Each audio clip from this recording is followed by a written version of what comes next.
सर्वमङ्गलमाङ्गल्ये शिवे सर्वार्थसाधके शरण्ये त्र्यंबके கௌரி நாராயணி நமோஸ்துதே. வணக்கம். நான் பார்த்தேன் சமைத்தேன் பொண்ணி.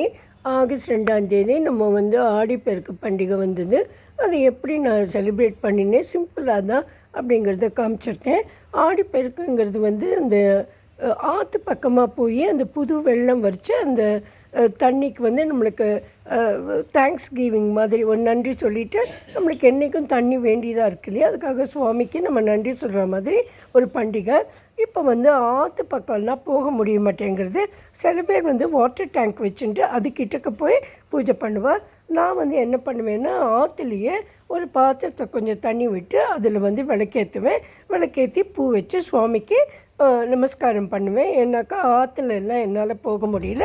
இப்போ ஆற்றுல போனால் கூட அங்கே விளக்கு விடுறதெல்லாம் ப்ரோஹிபிட் பண்ணிட்டா, என்னாக்கா அங்கே அந்த பொல்யூஷன் ஆகுது அப்படிங்கிறதுனால கோவிலில் போய் சில பேர் விளக்கேற்றுவா. நான் ஆற்றுலேயே தான் பண்ணுவேன். அதுக்கப்புறம் கற்பூர தீபம் ஏற்றிருக்கேன். சாதாரணமாக எல்லா வகையான சாதங்களும் பிசைஞ்சு எல்லோரும் ஃப்ரெண்ட்ஸோடு போய் அதை ஒன்றா சாப்பிட்டு கொண்டாடுற வழக்கம். நான் எல்லா வகையான சாதமும் பண்ணலை, ஒரு 2 வகையான சாதம் மாத்திரம் பண்ணியிருக்கேன். இதுதான் கற்பூர தீபம் ஏற்றிருக்கேன் சுவாமிக்கு. அப்புறம் இங்கே அந்த தண்ணி விட்டுட்டு அங்கேயும் தீபம் ஏற்றிருக்கேன். அதுலேயும் கொஞ்சம் ஏலக்காய் கற்பூரம் எடுத்து பொடிச்சு போட்டிருக்கேன். சுவாமிக்கு சாதாரண தீபம் ஏற்றி எனக்கு தெரிஞ்ச ஸ்லோகங்கள்லாம் நான் சொன்னேன். நான் எனக்கு என்ன சமையல் பண்ணினேன் அப்படிங்கிறத ரொம்ப விரிவாக சொல்லலை. ஆனாக்கா எதெல்லாம் இது வரைக்கும் நான் புதுசாக போடுறேன்னா அந்த ரெசிபீஸ் மாத்திரம் சொல்லியிருக்கேன். வாங்க நம்ம பார்க்கலாம். நான் சேப்பங்கிழங்கு எடுத்துட்டு அது நல்லா அலம்பிட்டு 2 விசில் வச்சு எடுத்துட்டுருக்கேன். இது ஓவராக வேகக்கூடாது, அப்புறம் நமக்கு குழஞ்சி போயிடும். 2 விசில் போகிறோம். அப்புறம் இந்த தோலெல்லாம் எடுத்துகிட்டு இதை ஒரே சைஸில் கட் பண்ணிட்டுருக்கேன். அப்போ தான் நம்ம போடுற அந்த மிளகா பொடியெல்லாம் நல்லா ஒரேடியாக எல்லாத்துலேயும் பரவும். உங்களுக்கு கொஞ்சம் அது குழன்னு ஆகிட்டா நீங்கள் ஃப்ரிட்ஜில் கூட வச்சுக்கலாம். ஆனால் நான் கரெக்டாக அந்த 2 விசிலில் வச்சு எடுத்ததுனால எனக்கு சரியாகவே இருந்தது. அப்புறம் இதுக்கு போடுறதுக்கு ஒரு மசாலா போட்டுக்கலாம். நம்ம வெங்காயம் பூண்டு எதுவும் இந்த சமயத்தில் சேர்க்கறதில்ல. இதில் நான் என்னெல்லாம் போட்டிருக்கேன்னா தனியா பவுடர், மிளகா பொடி, மஞ்சள் பொடி, அப்புறம் கஸ்தூரி மேத்தி, கொஞ்சம் மிளகு, கொஞ்சம் ஜீரக பொடி, அப்புறம் கொஞ்சம் ஆம்ச்சூர் பவுடர், சாட் மசாலா, இதெல்லாம் கொஞ்சம் தேங்காய் எண்ணெய் விட்டு கலந்துட்டு ஒரு சொட்டு தண்ணியை விட்டு நான் கலந்துட்டுருக்கேன்.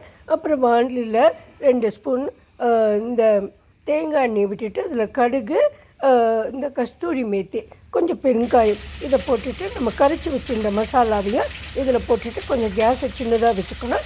இல்லைன்னா இதெல்லாம் கொஞ்சம் கரிஞ்சாப்பில் ஆகிடும். அதுக்கப்புறம் நம்ம கட் பண்ணி வச்சுருக்கோம் இல்லையா, இந்த இதையும் போட்டுட்டு காயையும் போட்டு உப்பையும் போட்டுட்டு அதை ஃப்ரை பண்ண வேண்டியதாக, ரொம்ப எண்ணெய் விட வேண்டாம். அதுக்கப்புறம் நான் பீட்ரூட் போட்டு வெஜிடபிள்ஸ்லாம் போட்டு நான் சொன்ன மாதிரி வெங்காயம் கிடையாது, அதே மாதிரி இந்த பூண்டும் போடக்கூடாது. இங்கே சுக்கினியும் கொஞ்சம் இருந்தது, பீட்ரூட் இருந்தது, கேரட் இருந்தது. வாண்டி அடுப்பில் வச்சுருக்கேன். நான் கொஞ்சம் ஒரு 4-5 பீட்ரூட்டை நல்லா அலம்பிட்டு தோலெல்லாம் செத்திட்டு அதுக்கப்புறம் அதை கிரேட் பண்ண மாதிரி எடுத்துட்டேன். இதில் வாண்டியில் எண்ணெயை விட்டு கடலைப்பருப்பு, உளுத்தம்பருப்பு, கடுகு இதெல்லாம் போட்டு கடுகு வெடித்ததுக்கப்புறம் நம்மளோட வெஜிடபிள்ஸ் எல்லாம் போட்டுட்டு இதில் 1 கப்பு பட்டாணியும் கொஞ்சம் கேப்சிகமும் கட் பண்ணி போட்டுருக்கேன்.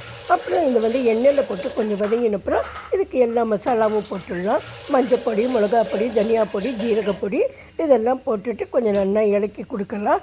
இதெல்லாம் கொஞ்சம் சேர்ந்து வந்ததுக்கப்புறம் கடைசியாக கொஞ்சம் 1 ஸ்பூன் மிளகு பொடி, பெப்பர் பவுடரும், இது சாட் மசாலா இதுவும் போட்டு மறுபடியும் நல்லா இலக்கி கொடுத்துடலாம். அதுக்கப்புறம் இதை சர்வ் பண்ணுறதுக்கு முன்னாடி நம்ம கொஞ்சம் வறுத்த வேர்க்கடலையும் போட்டுட்டு அதில் எலுமிச்சம்பழமும் புழிஞ்சிட்டு ஒரு மூடி போகிறோம். அப்புறம் இந்த போமோகிரானேட், அதாவது மாதுளப்பழம் இருக்கு இல்லையா, அதனோட சீட்ஸையும் போட்டாக்கா கொஞ்சம் ஒரு இனிப்பும் கிடைக்கும். இது ரொம்பவே நல்லாயிருக்கும். எல்லா டேஸ்ட்டுமே பேலன்ஸ்டாக இருக்கும். இதுக்கப்புறம் நான் எலுமிச்சம்பழம் அதுவும் பண்ணினேன் சுவாமிக்காக. ஆனால் அது ஏற்கனவே போட்டதுனால நான் ரிப்பீட் பண்ணலை. அதுக்கப்புறம் ஒரு பால் பாயசம் மாதிரி, பருப்பு பாயசம் மாதிரி பண்ணினேன். தேங்காய் பால் போட்டு பண்ணினதை நான் காமிச்சிருக்கேன். இது வெறும் பால் விட்டு பண்ணினேன். 1 கப்பு அரிசி, 3/4 கப்பு பைத்தம்பருப்பு இதை எடுத்துகிட்டு நல்லா களைஞ்சிட்டு குக்கரில் 4 விசில் வச்சு எடுத்துட்டு நல்லா குழைய வேகணும். அதுக்கப்புறம் இது 1.25 எடுத்துனேனே, அதே 1.25 அளவு நான் அரிசியும் பருப்பு எடுத்த அதே அளவு வெல்லத்தை எடுத்துகிட்டு ஒரு டம்ளர் தண்ணியை விட்டுட்டு கொதிக்க வச்சுட்டுருக்கேன். ஏன்னா எனக்கு சந்தேகம் இருந்தது கல் இருக்க போகிறதே அப்படின்னு. அதுக்கப்புறம் அது நல்லா இந்த சாய் வடிகட்டினாலும் நல்லா வடிகட்டி எடுத்துட்டேன். அதுக்கப்புறம் ஒரு டம்ளர் வந்து பசும்பால், காய்ச்சாத பால் தான் இதையும் எடுத்துட்டு அந்த சாதம் இருக்கு இல்லையா நல்லா வெந்து வந்துடுது. இப்போ நான் குக்கரை திறந்து எடுத்தேன். இதை வந்து அதில் கொஞ்சம் வெந்நீரையும் கொட்டிட்டு மறுபடியும் இந்த சாதத்தையும் பருப்பையும் அடுப்பில் வச்சு நல்லா கிண்டிட்டு இந்த வெள்ளை தண்ணியையும் அது கூட விட்டுட்டேன். அப்புறம் இங்கே கொஞ்சம் சுக்கு பவுடர் வச்சுட்டுருக்கேன், இங்கே ஏலக்காய் பவுடர், இதையும் போட்டுட்டு எல்லாம் நல்லா சேர்ந்து வர வரைக்கும் நம்ம கொஞ்சம் இலக்கி கொடுத்துட்டு கடைசியாக இந்த கொத்து இருக்கு இல்லையா, அதாவது தேங்காய் கொத்து, இதை வந்து நல்லா நெய்யில் வறுத்து இதுக்கு கொட்டிடலாம். இது வந்து நல்ல டேஸ்டியாகவே இருக்கும். இது வந்து பால் போட்டு பண்ணுறது ரொம்ப வாசனையாக இருக்கும், சுவாமிக்கு ரொம்ப நல்லது. நீங்கள் வேணும்னாக்கா நட்ஸ் எல்லாம் கூட, கேஷ்யூ நட் இதெல்லாம் கூட வறுத்து கொட்டிக்கலாம். இப்போ நம்ம பண்ணின எல்லாமே ரெடி ஆகிடுது.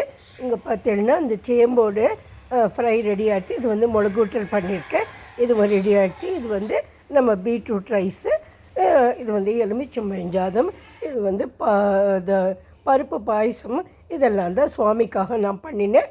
அப்புறம் நம்ம வந்து எல்லோரும் நன்னா இருக்கணுமே, கடவுளே எல்லா தானியங்களும் நன்னா விளையணுமேன்னு வேண்டின்ட்டு பூஜையை முடிச்சுட்டேன். ஆர்த்தி எடுத்துகிட்டு உங்களுக்கு பிடிச்சிருந்தது என்ன சப்போர்ட் பண்ணலான்னு தோணித்துன்னா எனக்கு லைக் பண்ணி, ஷேர் பண்ணி, சப்ஸ்கிரைப் பண்ணி சப்போர்ட் பண்ணுங்க. Thank you friends. அடுத்த தடவை வேறு ஒரு நல்ல வீடியோவில் நம்ம எல்லாம் மீட் பண்ணலாம். Thanks a lot. God bless you. Have a great day. Thank you.